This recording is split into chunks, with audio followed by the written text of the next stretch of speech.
Ivan, bom dia para você. Sempre muito bom poder te encontrar por aqui, acompanhar as notícias internacionais com o melhor correspondente internacional do país. Ivan, olha, essa semana a gente vai acompanhar na quinta-feira. Parece que o Brasil, a gente até conversou na semana passada, que o Brasil talvez não seria convidado, mas foi para minha surpresa. Então, o governo dos Estados Unidos convidou o Brasil para participar de uma reunião que trata do ressurgimento do terrorismo político da extrema esquerda. Mais de 70 países parece que já confirmaram, serão convidados, né, nesse encontro em Washington. Mas, segundo a apuração aqui da Oeste, o ministro de Relações Exteriores, Mauro Vieira, deve declinar desse convite. Por qual motivo seria, Ivan? Bom dia, Berenice. Muito bom acompanhar seu trabalho aí de Brasília também, com a melhor correspondente de Brasília e realizando esse trabalho em equipe. Vocês fizeram a apuração aí, eu tenho informações daqui que realmente o Mauro Vieira disse que está com a agenda apertada e que, portanto, ele não poderia participar dessa reunião com o secretário Rubio. Eu me pergunto o que o Mauro Vieira poderia ter de mais importante, né, do que um convite do secretário de Estado americano, justamente na semana que nós estamos falando de 301 e tudo mais. Isso poderia até ser visto pelo governo americano como um gesto cordial, né? Afinal de contas, um convite desse. Mas, aparentemente, realmente, o Mauro Vieira não deve participar. Eu até lanço uma provocação aqui, Berenice. Por que não, então, a oposição não se colocar aí à disposição de trabalhar com o secretário Rubio, enfim, pelo menos participar da reunião? Eu sei que o convite do secretário Rubio é específico para o governo brasileiro, afinal de contas, né, para o governo do PT, eles que estão no poder, mas a oposição também poderia se colocar à disposição do secretário Rubio, pelo menos publicar um documento em apoio à iniciativa do secretário Rubio. Agora, caso o Brasil, de fato, recuse esse convite, né, o Mauro Vieira, vai ser uma passada de recibo, como a gente diz aí, né?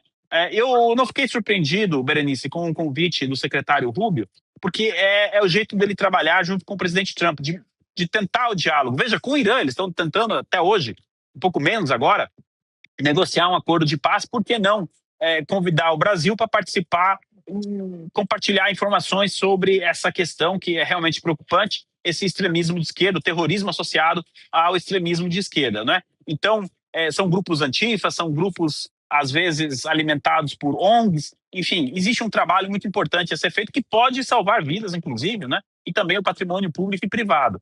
Então, se o governo brasileiro não participar dessa iniciativa, na minha opinião, será mais aí um ato hostil em relação à diplomacia com os Estados Unidos. Berenice, Daniel, devolvo para você. Passo a palavra agora para o Marcelo Suano. Ivan, é sempre um prazer poder conversar contigo. E aí nós vamos pegar o helicóptero, sair dos Estados Unidos, descer, passar pela Colômbia, passar por cima do Peru e cair na Argentina. Parece que o Milei virá para cá, para o Brasil, e vai participar do lançamento da candidatura do Flávio Bolsonaro, e ele pretende também visitar o Jair Messias Bolsonaro. Que informações se pode ter? Afinal de contas, é um apoio de peso. E quais informações você tem acerca disso? O que você tem já de configurado que pode representar de contraposição às pretensões do Milei? Bom dia, professor Marcelo Suano, sempre uma alegria também estar aqui conversando com o senhor. Olha só, o Milei está mandando uma mensagem forte de apoio ao senador pré-candidato Flávio Bolsonaro. Como eu venho dizendo aqui na cobertura da revista Oeste, a gente já está nesse clima de eleição, o ambiente internacional para 2026 é completamente diferente do de 2022. O Lula está isolado internacionalmente e a gente vê as alianças aí do pré-candidato Flávio, ele que esteve recentemente também lá na posse do presidente do Chile, né, o Cast, coisa que o Brasil também não enviou um representante. Agora, é muito forte essa mensagem que o Milei está enviando e não vamos esquecer.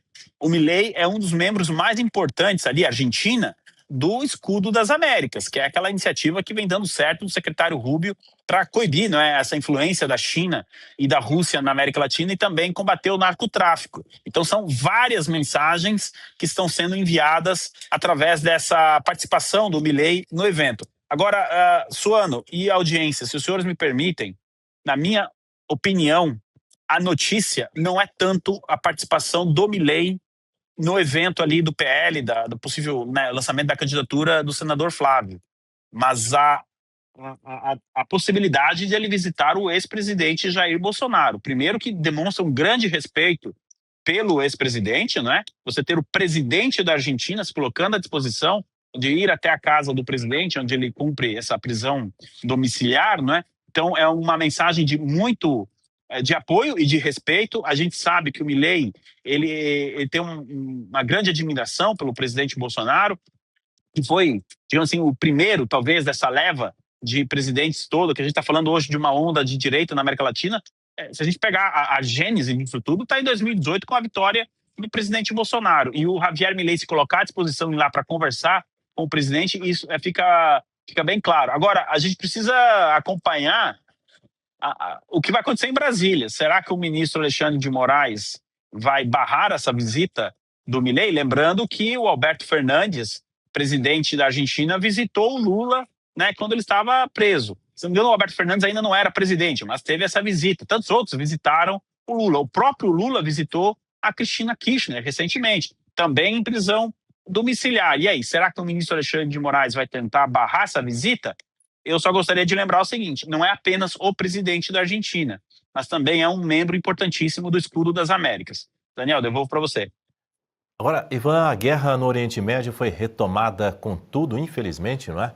As Forças Armadas dos Estados Unidos realizaram nesse fim de semana ataques contra mais de 140 estruturas militares do Irã. Já o Irã fechou mais uma vez o Estreito de Hormuz e atacou alguns países vizinhos também. Por sua vez, o Donald Trump deixou um plano para destruir o Irã, se o regime de Teherã ordenar de fato o assassinato dele.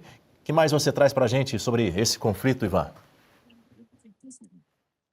A última informação que eu tenho, Daniel, da manhã dessa segunda-feira é que o estreito está aberto. Ele foi aberto e fecharam e abriram ali umas 3, 4 vezes durante o final de semana. No momento, ele está aberto. Mesmo assim, o preço do petróleo subia 4% agora de manhã aqui em Londres por conta dessas tensões. Nós conversamos muito sobre aquele memorando aqui junto com o professor o Marcelo Suano, né? E com o professor Marcelo Rocha Monteiro, de que dificilmente aquele memorando de paz ali se sustentaria. E, de fato, foi o que aconteceu, e a administração Trump perdeu a paciência de vez com os ayatollahs e voltou a atacar o Irã com força. Esses ataques nós não víamos desde o final de abril. Israel ainda não entrou nos ataques, por enquanto só os Estados Unidos é que estão atacando, e como você bem disse, aproximadamente 140 alvos foram atingidos, e são alvos específicos, Daniel. São alvos de plataformas de lançamento de drones, mísseis que o Irã utiliza justamente para barrar a passagem de navios comerciais ali no estreito. É por isso que esse ataque está intenso, principalmente no sul de Teherã e no sul do Irã, perdão, e alguma coisa no subúrbio de Teherã ali contra a guarda revolucionária. Então, basicamente, a gente pode dizer que a guerra recomeçou. O Irã, hoje de manhã, atacou, lançou mísseis e drones também contra bases americanas em vários países do Golfo, como você diz, principalmente o Bahrein e o Catar. Mas, pelas informações que eu tive, o ataque iraniano não foi bem sucedido e as forças americanas conseguiram interceptar o ataque iraniano. A tendência é que os ataques se intensifiquem, inclusive, Daniel, aumentando aí nos próximos dias, que é a medida que o governo Trump está adotando para ver se o governo iraniano, seja lá quem for que estiver no poder do regime, volte para a mesa de negociação, mas volte de uma maneira bem séria. Olha, eu resumo essa retomada dos ataques, Daniel, com uma frase do secretário de guerra Peter Hegseth, do secretário de guerra americano. Ele disse o seguinte: nós falamos com o Irã, mas aparentemente eles não escutaram, então nós decidimos aumentar o volume. E o volume a gente está vendo aí nas imagens que estão passando na tela da Revista Oeste. Daniel, devolvo para você.